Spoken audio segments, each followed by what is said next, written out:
Welcome back. I'm Barry Craig. Do you remember the old Mel Brooks comedy movie, A Funny Thing Happened on the Way to the Forum? My guest today is going to tell us about funny things that happened to him on the way to the theater and on stage. He is Don Maley, who's been at the college for a number of years. He also has been in performances more than he can count on his hands and fingers, many, many more times over. Welcome to the program. Thank you, Barry. It's a pleasure to be here. The first question, and be careful how you answer this, because your many fans are doubtless watching.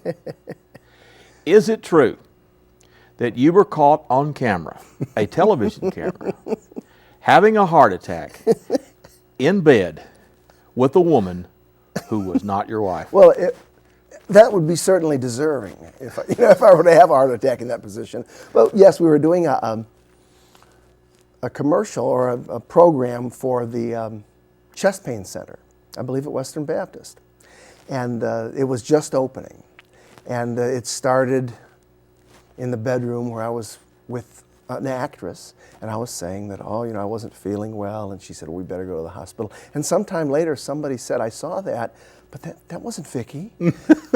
Missed the concept. And another funny thing happened in that same production. We got to the hospital to shoot the second part where they're going to show me into the room. And while we were there, the first patient was admitted to the chest pain center. And we saw them bringing this guy in, and they put him in a room, and they hook him all up, and he's lying there in bed, sort of looking out the window. There was a window looking out. And we were practicing going down the hall. They bring me in, take me down the hall to another room. And about the third or fourth time we practiced this, he makes eye contact with me, so goes by and he goes, and yeah. So I went in there and leaned down. I leaned down close to his face and he said, limp more. I thought, everybody's a critic. Everybody's a critic. Oh, that's terrific. Wow. How did you get into acting? Did you do this in high school or middle school or grade school? No, I did perform, but I was in music. I was in band, and that was my first What'd you play? Love. This is why I went into acting. I played the euphonium, which is not really a particularly useful instrument unless you're in the military. Right. They tend to be band instruments, and but I had some very fine advantages growing up in Detroit. I took with Robert Jones, who was a trombonist with the Detroit Symphony. Yes, I've heard them. He really laid a good foundation for me in musical interpretation. I was the featured soloist with my high school band. I had a knack for playing. In 1973, as a graduate student, I was named Performer of the Year, Collegiate Performer of the Year for Phi Mu Alpha, the music fraternity. They're Province 15, which includes most of Kentucky and Tennessee. But I was never comfortable doing that. You came to school down here, didn't you? Yes. My mother was from Callaway County. I was thinking, one part of the great Kentucky migration to Detroit. Exactly. Now, my father, who was from West Virginia, had also migrated, but unlike many who went from West Virginia to Cleveland, he ended up getting all the way to Detroit. Right. And he always loved Western Kentucky. And when we moved back here, actually, my mother really did not want to come back because she had spent the first 20 years of her life getting away from here. Mm-hmm. And he sort of, this is off the subject, but he tricked her into it. They had gone to visit my great aunt and happened to pass this nice little ranch house with 3 picture windows. My mother always wanted a house with a picture window.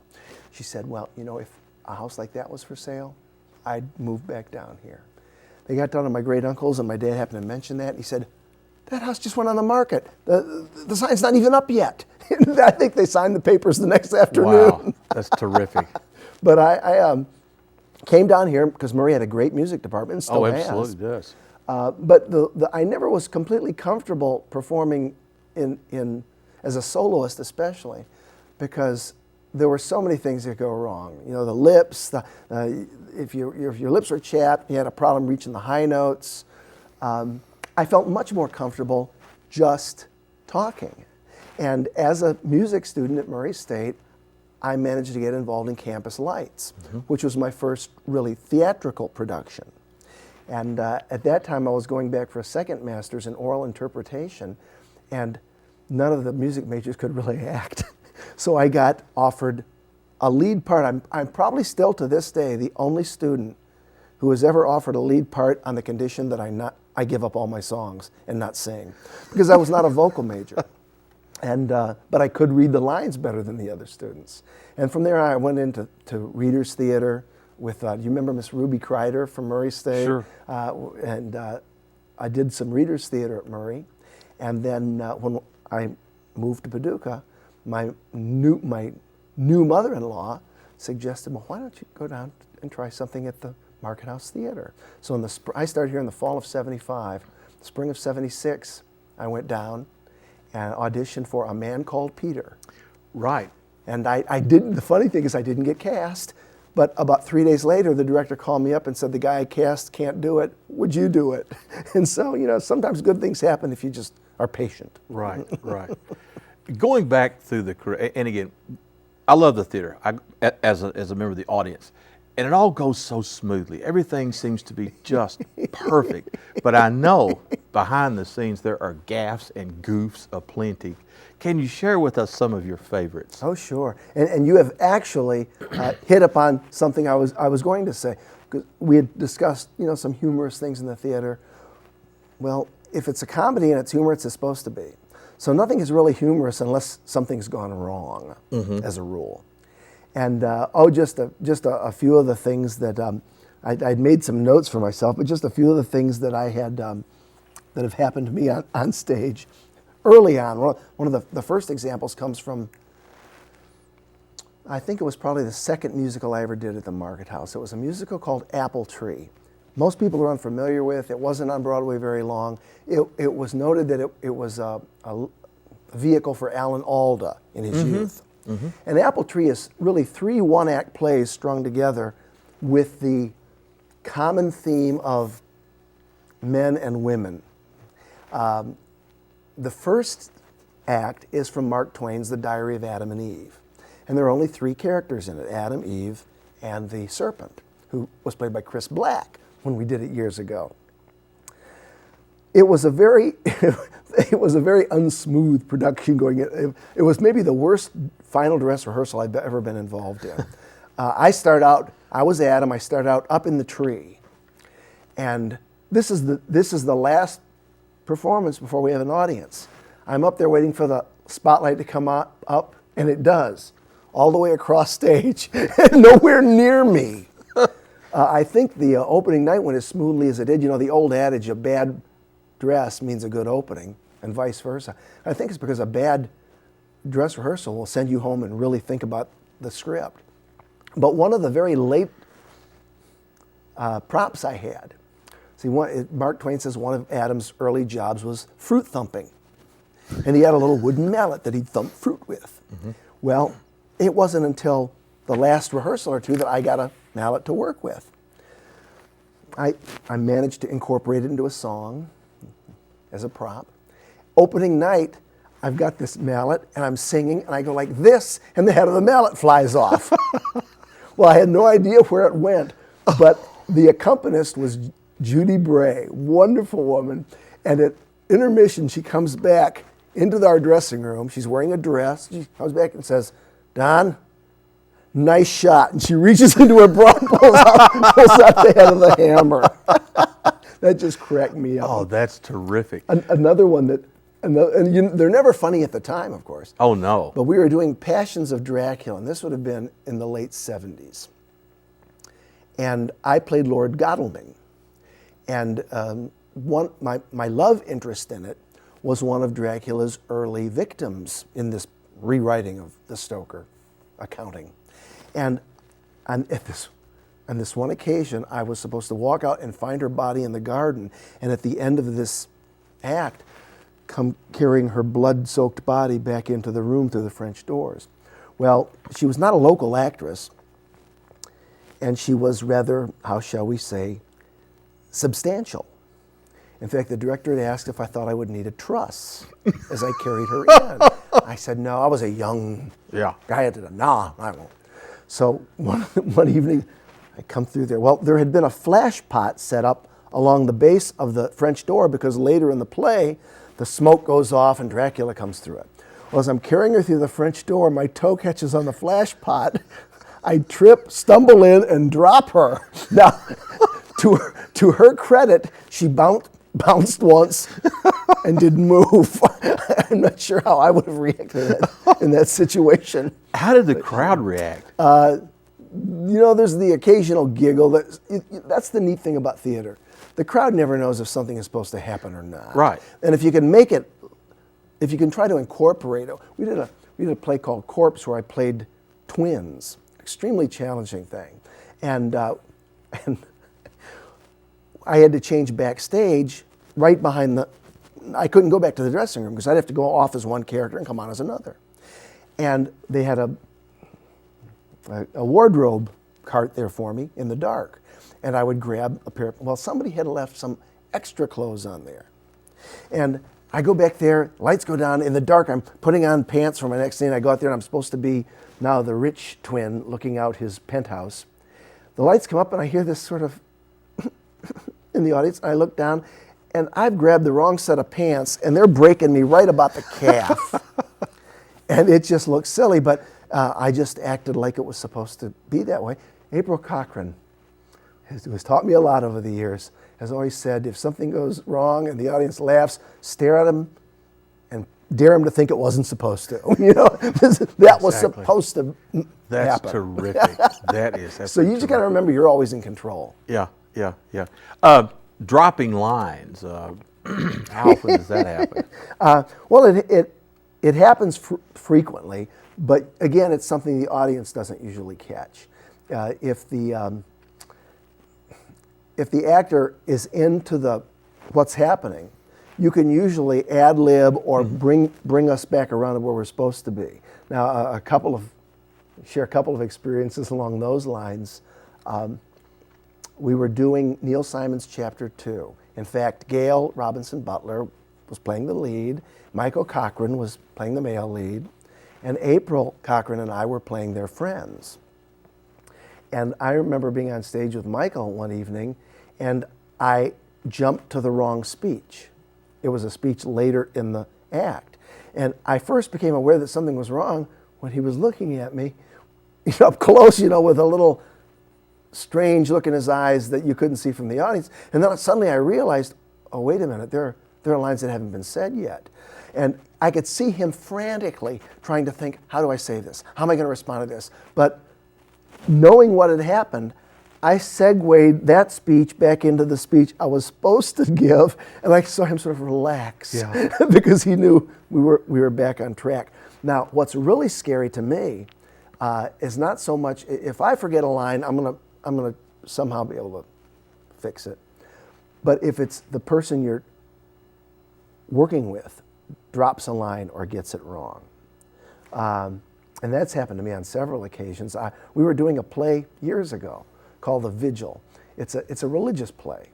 It's an interesting concept. It's supposed to be a modern courtroom setting, but the person on trial is the gardener in the Garden of Gethsemane, who's on trial for grave robbery. And I, as the prosecutor, am trying to prove that there was no resurrection, that this guy stole the body of Christ.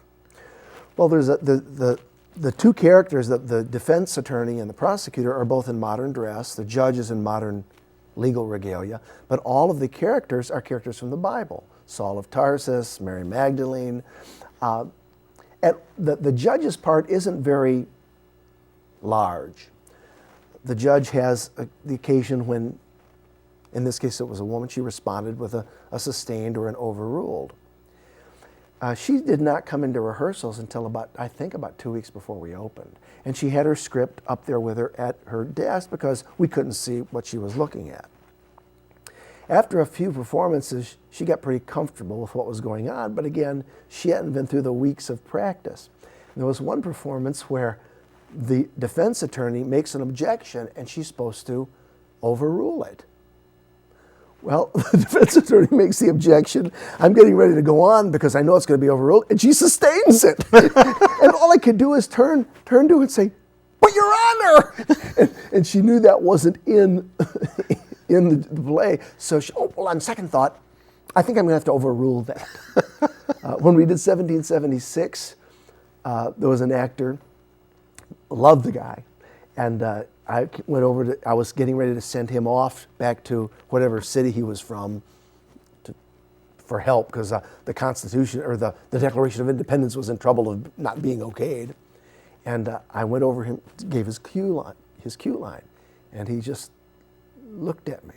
And I know he'd forgotten his line. So I tried to give him a couple of suggestions. And he just went. So I just went ahead and gave his speech, his line, and then my line, and he left. But again, there have been a lot of times when I've been saved on stage too. So I won't go into those, but I know there are actors watching sitting there thinking, yeah, he sounds like he's saving everybody. Yeah, I remember when I pulled his chestnuts out of the fire on one occasion. Right. And I think, again, what the show must go on. If you stop and have the deer in the headlights look, that's, of course, very bad, I'm sure. It is. And there are times when it's really tough to go on. I know that a good friend of mine, John Geiger, was in a performance, and just before the performance, I think it was his mother passed away, and then he left, came back, and got back into the show, and that's really tough to do. When we were doing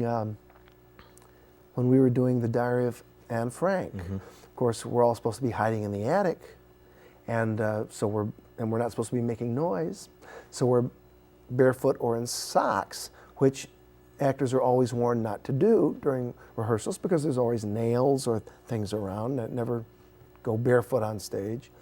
But the action required it, and they were very good about sweeping up everything.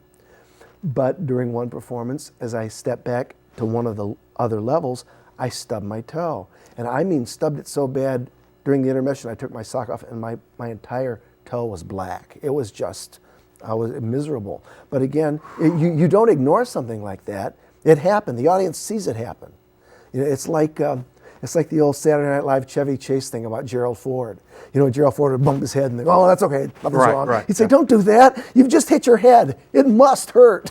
So when something like that happens, you respond to it, but then you don't let it interfere with what's coming up next. In fact, I've had things like that happen, and the audience thought it was supposed to. You know, you just tie it back into what's going on.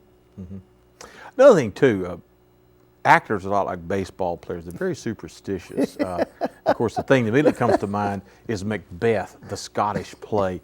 Are there any rituals or superstitions that you have employed or others you know have employed to make the thing go better? I always have, especially if I'm at the market house, because my lucky number is 7. And before a performance, we'll get there.